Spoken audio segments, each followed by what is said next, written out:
Assalamualaikum warahmatullahi wabarakatuh. Salam sejahtera bagi kita semua. Selamat datang di podcast DPRD Kota Yogyakarta, ruang diskusi terbuka yang menghadirkan isu-isu penting langsung dari DPRD untuk masyarakat Yogyakarta. Hari ini kita akan membahas topik yang sangat relevan dan menyentuh kehidupan banyak warga, yaitu membangun layanan kesejahteraan komprehensif di Kota Yogyakarta. Kesejahteraan masyarakat khususnya kita akan membahas topik berkaitan dengan kesejahteraan khususnya bagi rentan seperti warga miskin, lansia, dan penyandang disabilitas. Masih menjadi tantangan serius, akses layanan sosial belum merata, fasilitas masih terbatas, sementara kebutuhan terus berkembang. Bersama kita telah hadir narasumber Ibu Darini dari Ketua Komisi D DPRD Kota Yogyakarta. Selamat datang Bu Darini. Selamat datang. Dan Pak Triwaluko Widodo dari Komisi D. Selamat datang Pak Triwaluko. Assalamualaikum. Komisi D ini memiliki peran strategis dalam memastikan program-program kesejahteraan supaya benar-benar tepat sasaran, transparan, dan inklusi. Kita akan kupas tuntas tantangan program unggulan hingga harapan ke depan untuk mewujudkan Jogja yang lebih peduli, adil, dan berkeadilan sosial.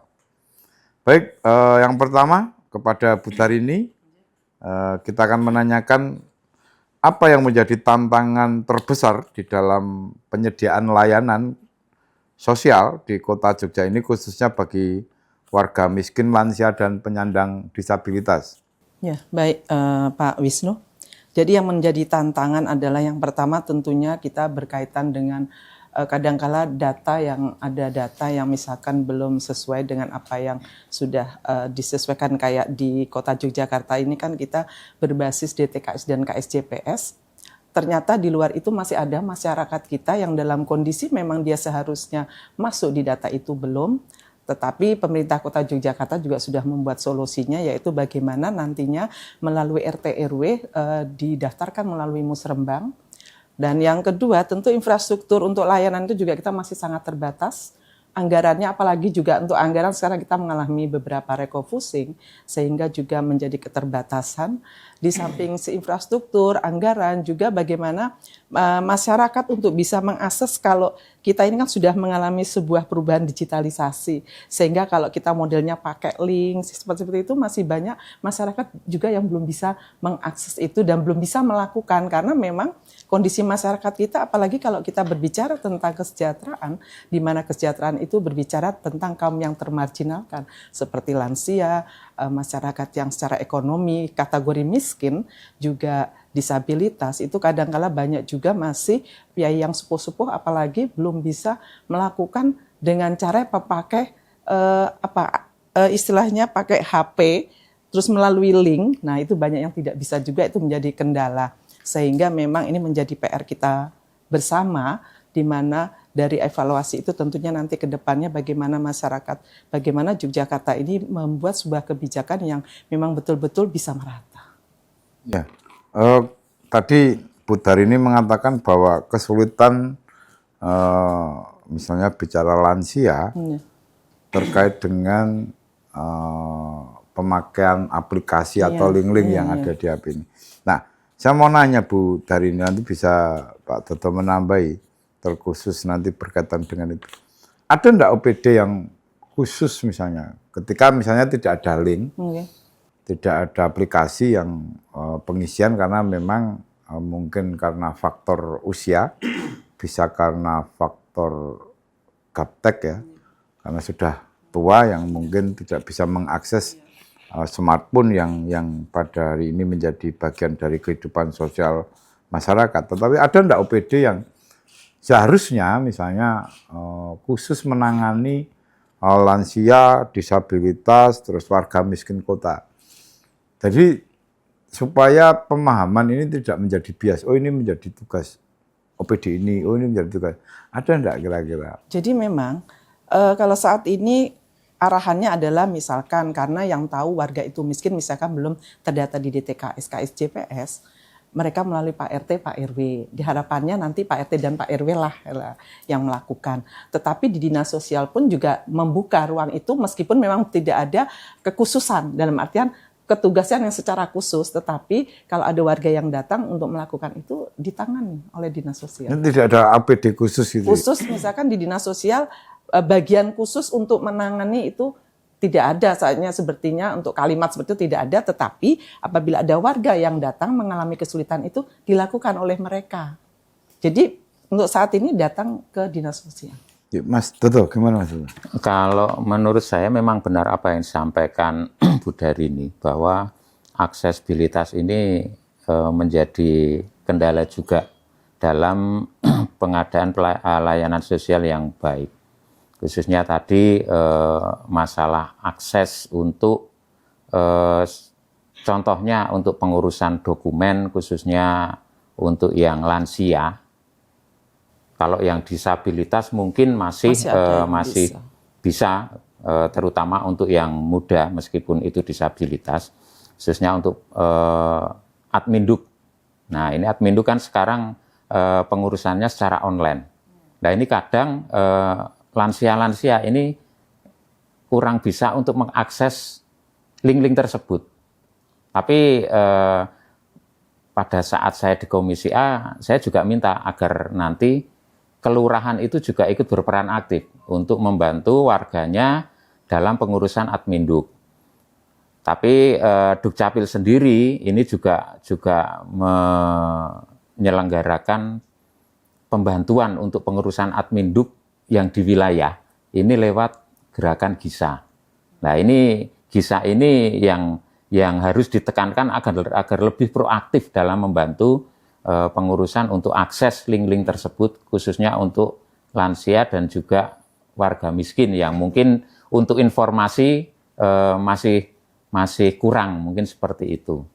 Kalau untuk OPD yang spesifik menangani masalah layanan sosial ini, ada Dinsos, kemudian DP3P 2KB pun juga untuk perlindungan anaknya, perempuan dan anak juga ikut dalam pelayanan sosial ini juga, Mas.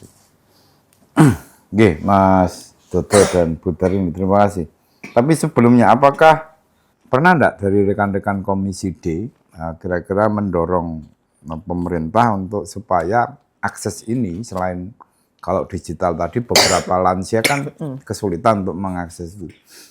Ada enggak dorongan dari rekan-rekan Komisi D ini untuk mendorong pemerintah kota supaya seluruh warga, baik yang melek digital ataupun yang belum melek digital ini bisa diakses secara merata oleh warga miskin kota maupun lansia maupun rekan-rekan disabilitas itu? Kalau kami di DPRD sudah pasti bagaimana pemerintah kota khususnya ini mempunyai tanggung jawab baik fasilitasi berupa pendanaan dan program ini untuk membantu pelayanan sosial khususnya untuk disabilitas dan warga miskin ini bisa lebih maksimal. Di Komisi D pun kemarin kita menginisiasi Perda Lansia gitu nggih. Ya, Perda Lansia yang itu untuk meningkatkan kesejahteraan khususnya kaum lansia. Nah ini pemerintah kota juga mempunyai tanggung jawab untuk menggelontorkan anggaran untuk kegiatan dan program-program tersebut untuk kesejahteraan masyarakat khususnya lansia. Seperti itu nggih Bu Darini. Ya, mungkin bisa menambahi bahwa harapannya tentu dari kami dari Komisi D adalah berharap bahwa program itu apalagi berkaitan dengan teman-teman kita yang termarginalkan, di mana dengan akses yang kondisi saat ini seperti itu adalah bagaimana program itu bisa terakomodir semua, sosialisasinya sampai ke bawah, dan kader-kader yang ada di wilayah itu memang harapannya bisa aktif untuk mengikuti. Tapi kalau selama ini OPD sendiri kalau khusus menangani yang tidak bisa tadi secara online itu belum terwadahi ya Mas ya. belum terwadai. Jadi khusus gitu loh menangani. Tapi kalau kita berbicara seperti itu, tentu kita melihat bahwa globalisasi, digitalisasi harus kita lakukan dengan tujuan agar bagaimana dapat terakses lebih cepat dan mudah. Harapannya kan seperti itu. Dengan melihat kondisi masyarakat kita yang saat ini masih banyak yang belum bisa mengakses, tentunya memang ini masih menjadi pemikiran kita karena tentunya nanti dinas terkait, khususnya dinas sosial, membuka diri untuk melakukan hal itu.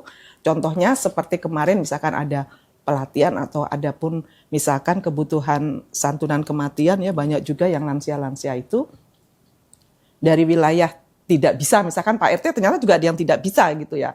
Pak RT ada yang tidak bisa, Pak RW akhirnya larilah ke dinas sosial. Jadi gini Bu Tarini, Mas Toto ya. Jadi selama ini kan misalnya kita lihat mungkin banyak relawan, tetapi masih ada pembiaran yang dilakukan ketika kita melihat masih banyak orang sakit, orang yang tidak mampu, sakit, yang belum tertangani oleh pemerintah kota, yang seharusnya dalam hal ini pemerintah hadir. Ada, belum tentu lansia itu miskin. Lansia kaya ada, tapi lansia miskin banyak misalnya. Nah terus apa yang menjadi atau dorongan dari DPRD kota, khususnya rekan-rekan Komisi D, untuk mendorong pemerintah itu ada di dalam persoalan yang dialami oleh lansia di Kota Jogja, karena kita masih melihat bahwa lansia itu rentan terhadap sakit, gitu, rentan miskin dan rentan sakit. Kira-kira gimana? Jadi begini, untuk Kota Yogyakarta dengan adanya tadi yang sudah saya sampaikan, daftar di DTKS dan KSJPS itu 50% hampir semuanya lansia.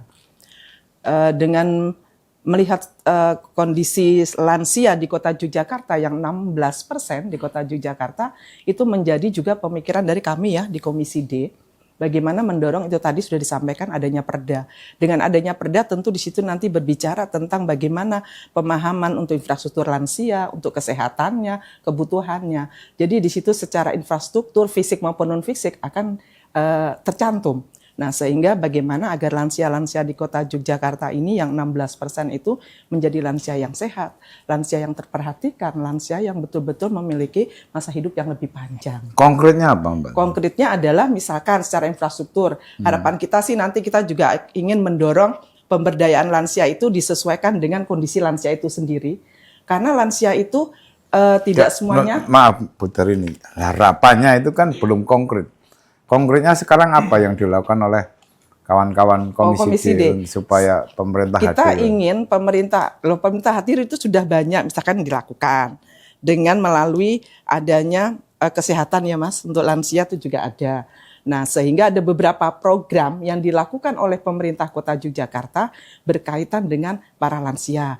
Ada cek kesehatan yang setiap bulannya di Yandu Lansia, itu juga ada dari pemerintah kota secara gratis melalui puskesmas. Jadi sudah banyak beberapa program yang dilakukan dan yang ini yang ingin kami dorong, cuman kita belum tahu ya karena memang situasi di Kota Yogyakarta ini kalau kita berbicara tentang lahan agak sulit. Kita ingin mendorong bahwa dengan adanya perda lansia nanti tentunya nanti ada yang namanya taman lansia, di mana di situ tempat lansia untuk beraktivitas. Sudah ada taman lansia itu? Belum ada di Kota Jogja dan ini kami bermimpi ingin mendorong ke sana meskipun kita melihat lahan kecil, tapi saya yakin kalau kita mau menelusuri aset-aset yang ada di kota mungkin di dalam perda lansia ada itu. Di dalam perda lansia kita mendorongnya sebenarnya sampai ke sana ya Mas ya. Sebetulnya ya. Tapi saya kemarin sampai ke sana.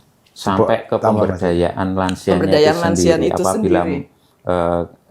Itu kan nanti rencananya agar bisa dilakukan semacam pelatihan untuk lansia dan juga harapannya nanti juga itu dalam perda lansia tercantum. Iya, ada untuk pemberdayaan lansia, terus ada taman lansia. Itu nanti kalau itu penjabarannya nanti semacam taman lansia ini penjabarannya. Kemudian untuk agar lansia yang mungkin masih, kan lansia itu tidak hanya terus nggak bisa apa-apa, ada yang masih seger juga, ya, yang masih itu produktif. Itu masih bisa mampu untuk bekerja. Ini meskipun hanya mungkin beberapa jam atau paruh waktu, ini harapannya nanti bisa disalurkan ke instansi atau usaha yang ada di Kota Yogyakarta. Seperti itu. Kemudian kalau untuk warga miskin, ini saya kira kita juga selalu mendorong, baik untuk kesehatan, ini Pendidikan. kita selalu menekankan agar pelayanan khususnya PSC untuk keadaan darurat ini selalu kita tekankan agar pelayanan apabila ada kedaruratan selalu siap. Kemudian RSUD dan Pratama ini juga karena RSUD dan Pratama ini kan pelayanan kesehatan ini kami minta agar pelayanan ini dibuat sebaik-baiknya, dibuat semudah-mudahnya, khususnya untuk warga miskin. Jangan sampai ada diskriminasi, kalau yang pasien umum itu selalu dapat kamar, yang pasien miskin yang ikut BPJS untuk mendapat kamar saja susah, seperti itu. Kan ada itu. Nah itu terjadi Pak Toto. Jadi memang sampai hari ini yang banyak dikeluhkan ketika masyarakat mungkin yang pakai umum mungkin dapat kamar, terus bisa berhari-hari kalau sampai sembuh. Tapi sementara yang pakai BPJS, ini saya sekalian mumpung ketemu ini rekan-rekan Komisi D, benar nggak sih pasien BPJS ini hanya berlaku maksimal 5 hari? Monggo Bu dari ini.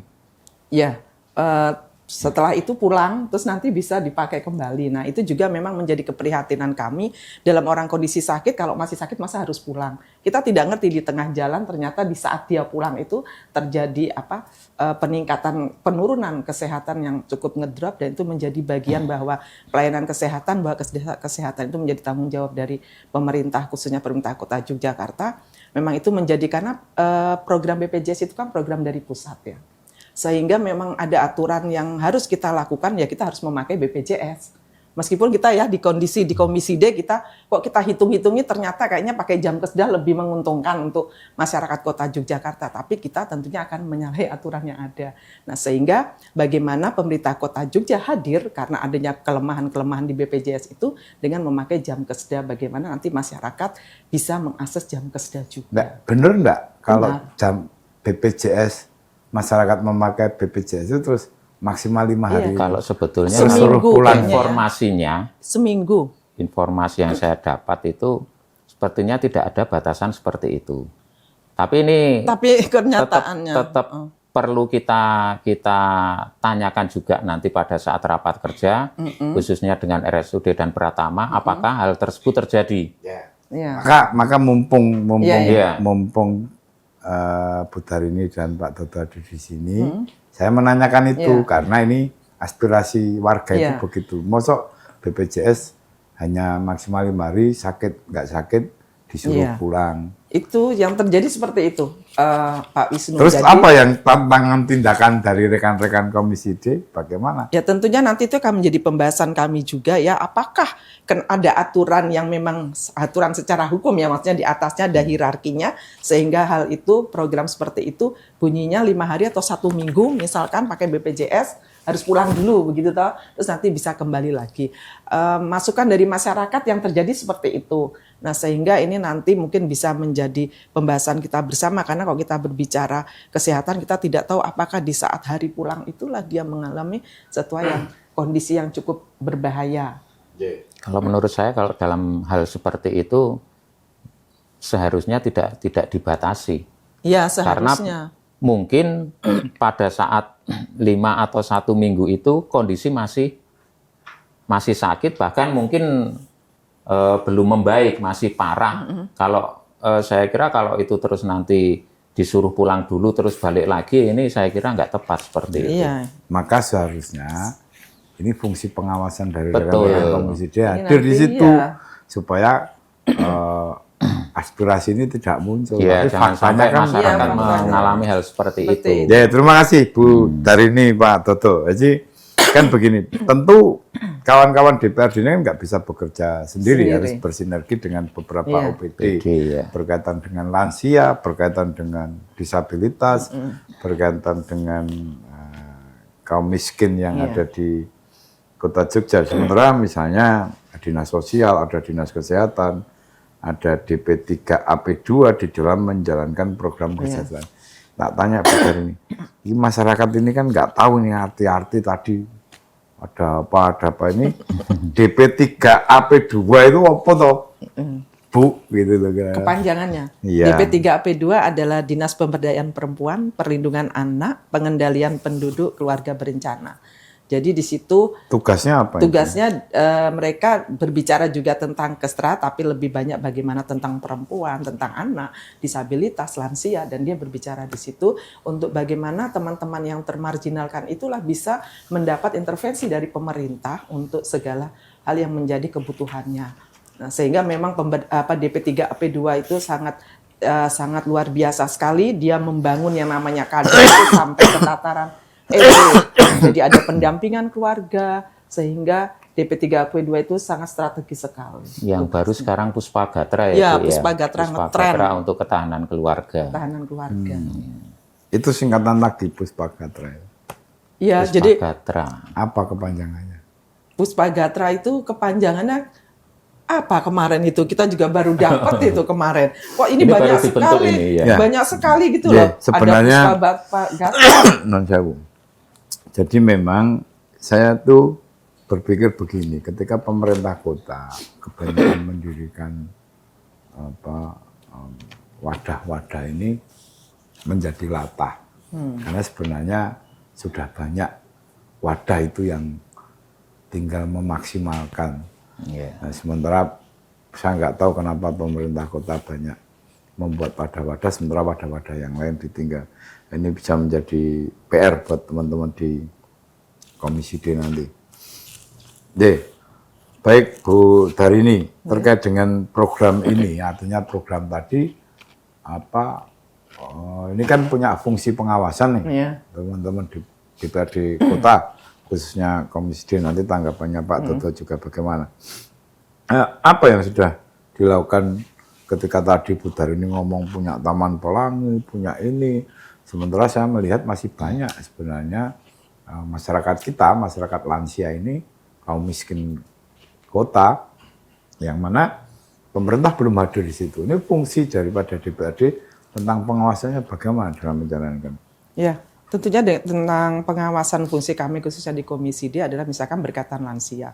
Kita kemarin juga adanya rumah lansia, terus sekolah lansia, tapi kebetulan karena memang ada refocusing lagi kemarin setelah pembahasan dari KUAP PPAS juga belum kita lanjutkan ke RKA, ada pemotongan lagi 25-30%, sehingga kemarin yang disampaikan ke saya meskipun itu belum final, untuk sekolah lansia, rumah lansia sementara kita ini dep dulu gitu karena situasi kondisi daripada anggaran yang ada.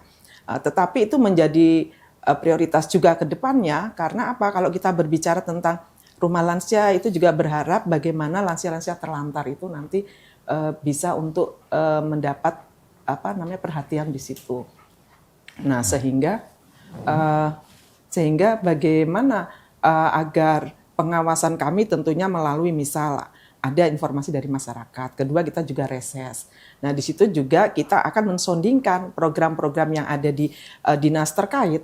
Apakah program-program itu memang betul-betul program yang dibutuhkan oleh masyarakat? Itu yang pertama. Yang kedua, sampai sejauh mana program itu dalam implementasinya, output dan outcome-nya, itu menjadi bagian dari ketugasan kami. Dari situlah dengan pengawasan itulah kami mengambil suatu evaluasi di mana di saat pembahasan kami akan memberikan sebuah pemikiran seandainya program ini terlaksananya sampai sejauh mana. Apakah ini tetap efektif atau tidak? Nah, sehingga untuk kedepannya apakah program ini tetap berlanjut atau tidak atau seperti apa? Ya, monggo Pak. Betul.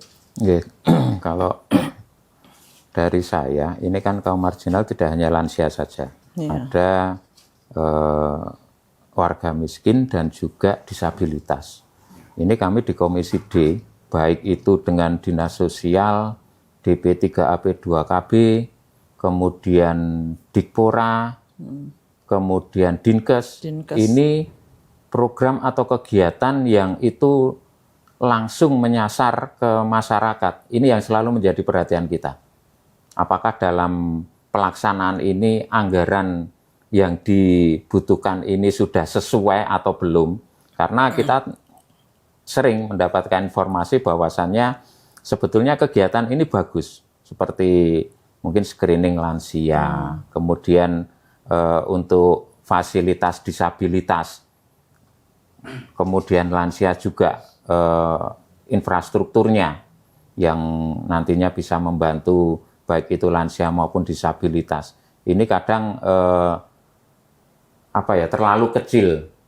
Kemudian untuk program kegiatan posyandu itu pun kadang untuk kadernya sendiri ya nyun sewu masih secara sukarela, bahkan kadang tombok. Ini sebetulnya kita dorong untuk bisa dianggarkan lebih agar nantinya relawan-relawan ini bisa bekerja lebih semangat, lebih maksimal lagi agar program kegiatan tersebut bisa berjalan dengan baik. Kemudian untuk pendidikan sendiri, pendidikan untuk warga miskin kita juga mengalokasikan khususnya untuk pendidikan ini lewat jalur afirmasi. Kemudian untuk disabilitas kita juga minta untuk persentase penyandang disabilitas, persentase sekian persen untuk bisa masuk sekolah negeri. Ini sudah kita push juga agar nantinya bisa lebih maksimal. Seperti itu Pak Wisnu. Ya, terima kasih Pak Toto dan Bu Darini. Terus indikator keberhasilan seperti apa yang Pak Toto Bu Darini sampaikan tadi, itu ada enggak indikator keberhasilan program-program selama ini yang jenengan sampaikan tadi? Monggo Bu Darini. Tentunya setiap OPD mitra kami menyampaikan beberapa hal keberhasilan indikator, misalkan kayak Dinas Pendidikan sudah sekian 39 misalkan yang untuk per tahunnya misalkan. Dari kita lihat indikator itu memang kalau untuk di Kota Yogyakarta alhamdulillah cukup sudah bagus ya toh. Cuman memang namanya sebuah program itu kan kita tidak bisa menjawab semuanya ya. Tapi harapannya program dan kebijakan yang dibuat itu ya memang betul-betul dibutuhkan sehingga pemerataan itu terjadi. Nah, untuk mencapai itu tentunya untuk 100% lebih kita biasa di masalahnya 37 ya, 35, 36 itu sudah sangat luar biasa sekali. Ya, kalau dari saya untuk tolok ukur pelayanan sosial ini saya kira yang pertama adalah semakin banyaknya jumlah layanan sosialnya dan juga jumlah warga yang menggunakan layanan sosial tersebut. Artinya, pemerintah kota memberikan banyak layanan sosial yang bisa dimanfaatkan oleh warga masyarakat. Tapi jangan sampai layanan sosial ini menjadi bertolak belakang, justru malah menimbulkan permasalahan baru, membuat masyarakat menjadi semakin susah dalam misalnya pengurusan adminduk. Sudah kalau misalnya yang lansia dan disabilitas misalnya tidak bisa pergi kemana-mana, nanti dari GISA sudah bisa membantu yang ada di wilayah. GISA nanti mengakseskan ke Dukcapil. Kemudian dalam hal pelayanan kesehatan ini, wah di sana ternyata ada semacam screening. Ini sangat membantu. Dilakukan misalnya 1 bulan sekali. Kalau sekarang kan mungkin baru dua kali dalam 1 tahun gitu. Iya. Itu sebetulnya bisa kita maksimalkan agar kesehatan dari masyarakat ini bisa terbaca dan terjaga. Nah ini semakin banyaknya jumlah pelayanan ini, masyarakat semakin banyak yang menggunakan, ini menjadi tolok ukur juga bahwa program pelayanan itu berhasil. Kemudian yang kedua adalah informasi. Karena bagaimanapun warga miskin dan juga disabilitas ini mungkin karena keterbatasan alat juga, ini menjadikan informasi ini tersendat juga sampai ke warga masyarakat. Dan harusnya pemerintah kota juga menggencarkan sosialisasi sampai ke wilayah-wilayah agar program-program baru khususnya untuk pelayanan sosial ini bisa lebih terinformasikan ke warga masyarakat. Jadi mungkin saya menambahkan ya Pak Wisnu. Jadi beberapa program yang berkaitan dengan untuk baik kesehatan, pendidikan dan sebagainya, memang dorongan kami terhadap dinas-dinas terkait adalah sosialisasi sampai ke tataran yang paling bawah. Misalkan melalui dari kelurahan dan sebagainya. Cuman memang ada satu permasalahan yang kita hadapi saat ini dengan adanya refocusing yang sampai berkali-kali itu adalah bagaimana situasi kondisi saat ini di masyarakat. Apabila ada sosialisasi untuk hadir dengan kondisi tidak adanya istilahnya bahasanya apa? Bahasanya uang transport. Itu juga berpengaruh, Pak Wisnu. Jadi misalkan sasaran kita 40 orang, mungkin kita bisa hanya 10 ya yang datang. Nah, itu kan juga sebagai indikator. Misalkan, oh berarti target kita tidak mencapai. Nah, sehingga program yang kita gulirkan itu juga menjadi sia-sia. Karena cakupan sosialisasi itu tidak sampai, apalagi kadang-kala masyarakat merasa nek saya belum butuh, saya tidak perlu informasi itu. Ditambah tidak adanya pengurangan transportasi itu menjadi masalah. Ternyata di bawah menjadi masalah gitu. Nah, ini juga masih menjadi PR kita bersama. Nanti bagaimana hal itu bisa kita munculkan tanpa menyalahi aturan yang ada. Ya, terima kasih Bu Darini dan Pak Toto. Jadi kalau bicara tentang masyarakat keingintahuan di dalam informasi itu memang hari ini menjadi kendala bagi kita semua, karena ya mungkin mereka meninggalkan acaranya, mereka meninggalkan kesibukannya, sehingga mungkin dibutuhkan itu. Dan ini terjadi di beberapa wilayah seperti itu. Meskipun sebetulnya kalau informasi ini dengan adanya medsos ini lebih mudah untuk bisa lebih mudah diakses sebenarnya. Kadang masyarakat ya mungkin saya sendiri lebih senang mengakses hobi saya, mungkin seperti itu untuk informasi program kegiatan pemerintahan dan sebagainya, mungkin nanti dulu, mungkin seperti itu yang di. Nah, ini yang saya tanyakan Bu Darini, Pak Toto. Jadi seberapa jauh sebenarnya program-program atau semacam perencanaan kebijakan yang Bapak Ibu lakukan di DPRD Kota ini bisa masuk di dalam program-program yang ada di pemerintahan itu.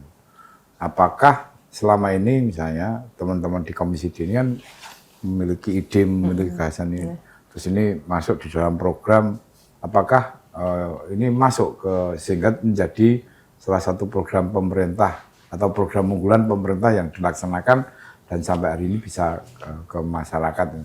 Moga Pak Toto. Ya, kalau kita khususnya di Komisi D, ini program kegiatan yang itu bersinggungan langsung dengan masyarakat. Ini tentu kita prioritaskan. Karena bagaimanapun masuk enggak ke pemerintah itu? Maksudnya gimana? Maksudnya terus dieksekusi sama pemerintah nggak itu? Banyak yang langsung dieksekusi. Cuman kadang ada program kegiatan yang itu memerlukan anggaran yang cukup besar. Dengan kondisi seperti sekarang kadang kita pending dulu atau kita alokasikan anggaran tapi hanya separuh dulu. Misalnya beberapa wilayah kita laksanakan untuk selanjutnya pelaksanaannya di tahun depan, mungkin seperti itu. Tapi bagaimanapun tetap kita prioritaskan itu. Saya menambahkan. Jadi begini, apakah program yang itu masuk? Jadi kan kita biasanya kan OPD itu menyampaikan program-program bagaimana itu adalah aksi daripada program unggulan dari Bapak Wali Kota. Nah, ada beberapa unggulan yang memang itu sudah tercerminkan. Tetapi kita di dalam evaluasi di saat kita membaca ada hal-hal yang memang itu strategis dan untuk masyarakat kurang. Nah, kita mendorong dari Komisi D khususnya itu untuk kebutuhan dasar masyarakat yang ada di Kota Yogyakarta, bahasa tentang pendidikan, tentang kesehatan. Nah, itu sangat menjadi prioritas kami. Nah, sehingga kalaupun ada pemotongan refocusing, monggo, tetapi yang menjadi kebutuhan dasar ini menjadi tanda tanya. Sehingga pembahasan kami ke depan besok juga kami akan sangat memperhatikan yang namanya untuk pendidikan. Karena dengan potongan anggaran yang 30% kembali di Dinas Pendidikan itu juga menjadi sangat sulit. Meskipun kalau dibandingkan bahwa posisi kita masih di atas gitu, misalkan pembiayaan itu daripada kabupaten lain. Tapi itu masih menjadi pencermatan kita bersama. Terima kasih Bu Darini, Mas Toto. Ini mungkin sekali lagi, apa menurut Bu Darini ini masih perlu enggak peningkatan pelayanan yang sudah dilakukan oleh pemerintah kota di dalam melayani disabilitas, lansia, dan kaum miskin ini, sehingga apa yang saya tadi sampaikan tentang pemerintah harus hadir di dalam setiap gerak masyarakat, salah satunya itu. Kira-kira perlu ditingkatkan lagi nggak? Masih, tentunya ini nanti di anggaran di 2026 yang mana sesuai dengan visi misi dari Bapak Wali Kota ada beberapa hal yang menjadi konsen di situ. Tentunya karena itu berkaitan dengan untuk orang-orang yang termarginalkan, kayak ada tambahan misalkan satu kampung satu bidan. Itu kan nanti baru berproses di saat 2026. Banyak program-program baru dan itu kami sangat mendukung sekali. Tentunya bagaimana untuk program kebutuhan dasar itu masih terus ditingkatkan karena itu kan menjadi bahan evaluasi kita bersama juga. Tetapi nanti kita lihat 2026 apakah program yang bagus itu juga diikuti dengan hasil yang baik. Karena yang namanya sebuah program kebijakan itu tentunya tidak akan bisa berhasil tanpa ada partisipasi dari stakeholder semua, tatanan dari hulu ke hilir maupun masyarakat. Nah, sehingga kalau kita berbicara program sudah bagus, tetapi perlu ditingkatkan. Pak Toto, monggo. Ya, saya kira tetap perlu ditingkatkan. Indikatornya nanti untuk kritik dan saran masyarakat itu hanya sedikit, khususnya di pelayanan balai kota, misalnya di dinas-dinas atau di MPP. Jangan sampai karena kadang kita juga mendapatkan informasi bahwasanya dalam mendapatkan pelayanan itu entah karena petugasnya capek atau ada masalah, kadang terlontar kurang enak seperti itu. Itu kan juga harus menjadi perhatian kita agar nanti semacam peningkatan kapasitas untuk petugas ini bisa ditingkatkan agar dalam menghadapi masyarakat itu seperti apa, agar pelayanan lebih baik. Kemudian untuk rumah sakit pun juga kami tekankan seperti itu. Bahkan sampai kemarin saya juga menanyakan untuk obat-obatan untuk sampai akhir tahun kira-kira memadai enggak? Karena jangan sampai nanti masyarakat yang berobat ke situ disuruh membeli obat di luar seperti itu. Tapi kemarin alhamdulillah dari RSUD juga kita masih oke Pak, insya Allah terpenuhi semuanya sampai akhir tahun. Nah ini bagaimanapun tetap harus ditingkatkan. Kemudian untuk yang ada informasi kalau mendapatkan kamar kok agak susah. Ini kan juga perlu ada solusi juga. Sebetulnya permasalahannya di mana? Nah ini harus kita tekankan juga agar lebih ditingkatkan. Warga masyarakat semakin mudah, semakin nyaman. Ini indikatornya seperti itu. Mas Toto, ini terakhir ini, nanti disambung Bu Darini.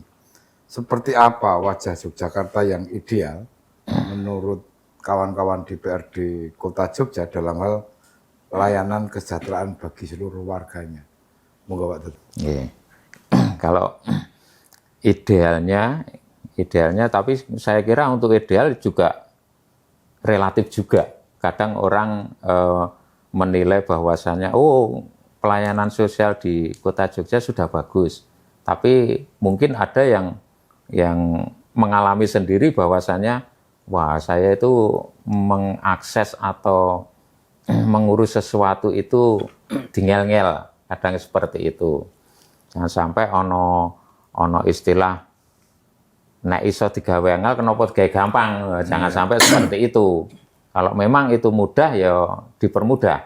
Jadi idealnya nantinya warga masyarakat itu khususnya dalam pelayanan dasar dulu, pendidikan, kesehatan, ini juga harus menjadi prioritas dalam peningkatan taraf hidup dan juga kesejahteraan masyarakatnya.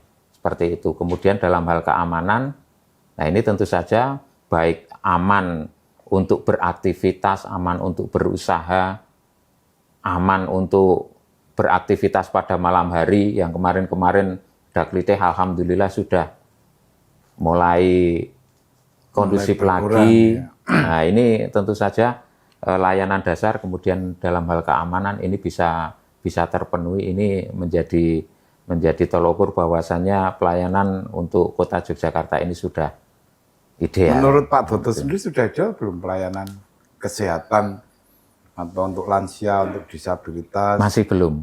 Maksudnya masih belum maksimal.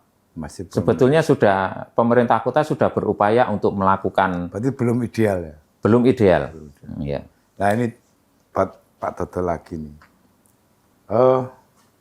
Persentase program untuk kesejahteraan ini baik untuk kesehatan maupun untuk pendidikan di Kota Jogja ini berapa persen? Serta begini, kaitannya MBG ini kan sebenarnya banyak menyerap anggaran.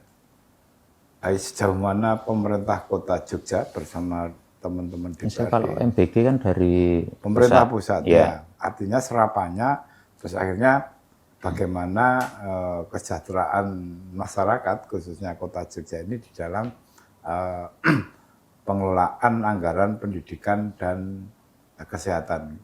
Bagaimana menurut Pak? Kalau keterkaitan dengan MBG ini sebetulnya tidak terlalu signifikan karena untuk anggaran MBG sendiri itu kan dari pusat. Kemudian untuk anggaran di Dikpora Kota Jogja ini alokasinya beda lagi. Jadi berapa persentase untuk anggaran pendidikan dan kesehatan? Pendidikan dan kesehatan itu sekitar 20%. Idealnya 20%. Kemarin sekitar 18 lebih ya? Enggak, kita malah sudah lebih dari itu. Sudah lebih 20% ya kemarin ya? Pendidikan ya. sudah 22,43%. Oh iya, 22. Kesehatan kita sudah mencapai sekitar 20, sekian. Jadi untuk prosentasenya seperti yang diinstruksikan pemerintah ini sudah ideal. Sudah ideal. Ya. Ya, monggo, putar ini. Jadi kalau kita melihat pencapaian atau anggaran yang dialokasikan ke baik dinas pendidikan, dinas kesehatan itu sudah melampaui dari jatah dari standar nasional. Sehingga memang posisi Kota Yogyakarta sebetulnya sudah baik, tetapi memang masih banyak bolong-bolongnya. Belum sudah ideal. Baik atau sudah ideal? Sudah baik, tetapi harus ditingkatkan. Sehingga begini, kalau kita melihat accessibility atau baik infrastruktur maupun bagaimana keterbukaan informasi dari Kota Yogyakarta berkaitan dengan kesejahteraan dan sebagainya, juga bagaimana pemerintah Kota Yogyakarta ini terbuka, kalau kita lihat kan itu sudah ada. Ya. Tetapi untuk menuju ideal itu kan berarti mencapai kesempurnaan. Nah, yang namanya sebuah program itu tentunya kan tidak hanya satu item ya, tetapi itu dari hulu ke hilir. Nah, sehingga harus ada peningkatan. Tapi kalau ya ada evaluasi peningkatan demi peningkatan. Nah, kalau kita lihat akses memang masih ada berkurang, infrastruktur kita juga masih harus melakukan itu, sehingga memang ke depannya harus lebih baik. Ya, terima kasih Bu Tarini, Ketua Komisi D dan Pak Toto atas ide dan gagasannya. Sehingga perbincangan ini cukup membuka wawasan kita, bisa langsung berhadapan dengan Ibu Ketua Komisi D dan anggota Komisi D.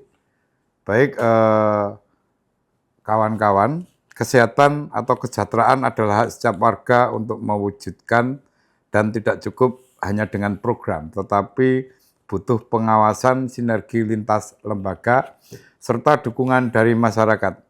Terima kasih kami sampaikan kepada Komisi D DPRD Kota Yogyakarta atas penjelasannya, dan terima kasih juga untuk Anda yang sudah menyimak podcast DPRD Kota Jogja. Mari bersama kita wujudkan Kota Yogyakarta yang lebih peduli, adil, dan ramah bagi semua warga. Saya Wisnu Sabdono Putro, pamit undur diri.